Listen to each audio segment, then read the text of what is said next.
माझं नाव अनुज कदम आणि तुमच्या सर्वांचं पुन्हा एकदा स्वागत आहे आपल्या एका नवीन डॉक्युमेंटरी व्लॉगमध्ये. व आपला आजचा प्रवास जातोय तो म्हणजे खंडोबाच्या सोन्याच्या जेजुरीला. तर चला आजच्या ह्या व्हिडिओला सुरुवात करूयात. तर मित्रांनो, आपल्या प्रवासाची सुरुवात मुंबई सेंट्रल या रेल्वे स्थानकावरतून होत आहे.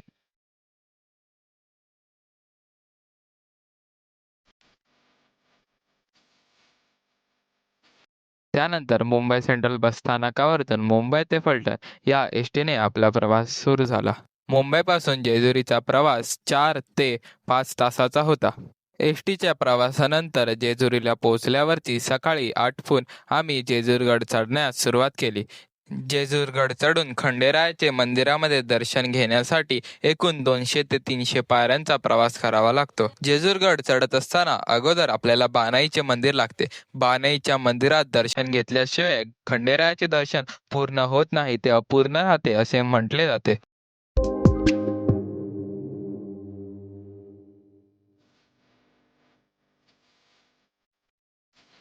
जय मल्हार मित्रांनो, आपण आज आलो आहोत सोन्याच्या जेजुरीला.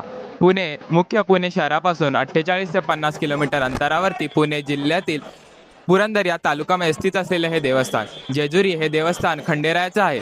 खंडेरायाला खंडोबा, मल्हारी, मार्तंड भैरव अशा अनेक नावाने ओळखले जाते. खंडेराय हे भगवान शिव यांचे अवतार आहेत. मल्ली आणि मनी असे दोन असुर होते, ज्यांनी ब्रह्मदेवाकडून वर प्राप्त करून पूर्ण सृष्टीमध्ये धर्माचा नाश करायला सुरुवात केलं होतं. त्याच वेळेस शिव यांनी खंडेरायाचा अवतार घेतला व मल्ली व मणिसूर या राक्षसांचा वध केला व ते युद्ध ह्या जेजुरी क्षेत्रात झाले होते. त्याच युद्धाचं प्रतीक म्हणून हे जेजुरी स्थिर आहे. त्याचबरोबर आपण खंडेरायाचे वर्णन बघितले तर खंडेरायाच्या मूर्त्या आपल्याला बैठ्या, उभ्या किंवा घोड्यावर बसलेल्या स्वरूपात आढळतात. त्यांच्या हातात डमरू, त्रिशूळ, खंडा म्हणजेच एक तलवार आणि पानपात्र असते. त्याचबरोबर कपाळावरती भंडारा लावलेला असतो. त्याचबरोबर खंडेरायाला भंडारा म्हणजेच हळद ही अर्पण केली जाते. नंदी नावाचे एक अश्व खंडेरायाचे वाहन असून कुत्रा हा प्राणी खंडेरायाला प्रिय मानला जातो. तर मित्रांनो, जर आपण ह्या जेजुरगडाचे वैशिष्ट्य पाहिले तर हे जेजुरगडाचे बांधकाम द्रविड व हेमाडपंथी शैलीत केले गेले आहे व त्याचबरोबर आपल्याला इकडच्या स्थानिक बांधकामाचे सुद्धा स्वरूप इथे दिसून येते. त्याचबरोबर खंडेरायाचे अजून एक वैशिष्ट्य म्हणजे त्यांच्या असलेल्या दोन बायका म्हणजेच माळसाई आणि बानाई यांना समाजातील दोन वेगवेगळ्या स्तरांचं प्रतीक असे मानले जाते. तर मित्रांनो, ह्या खंडेरायाच्या जेजुरीच्या देवस्थानाचं अजून एक वैशिष्ट्य म्हणजे इथे होणारे जागरण किंवा गोंधळ, जे की वाघ्या आणि मुरली यांच्याद्वारे खंडेरायाचे गाण्याच्या स्वरूपामध्ये स्तुती व त्यांच्या आयुष्यात येणारे सर्व विघ्न दूर करण्यास खंडेरायाला केलेले नवस याला गोंधळ किंवा जागरण असे म्हटले जाते.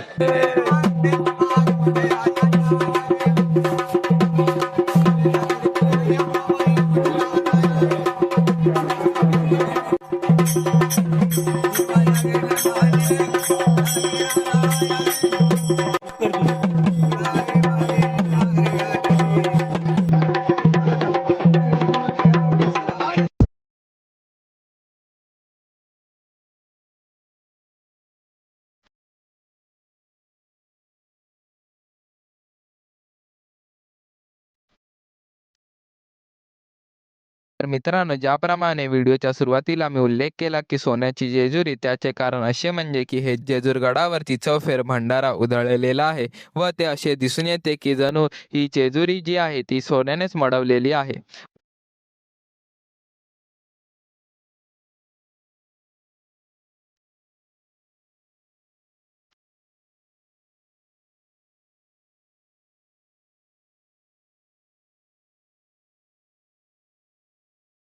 तर मित्रांनो, महाराष्ट्रातील धर्माचं, संस्कृतीचं व लोककलेचं एक केंद्र म्हणजे जेजुरगड आहे. व हा होता माझ्याकडून एक छोटासा प्रयत्न जेजुरगड व खंडेरायाचा इतिहास तुमच्यापर्यंत पोहोचवण्याचा. आजच्या आपल्या व्हिडिओपुरतं एवढंच. भेटूया पुन्हा एकदा एका नवीन डॉक्युमेंटरी व्लॉगमध्ये. तोपर्यंत जय मल्हार.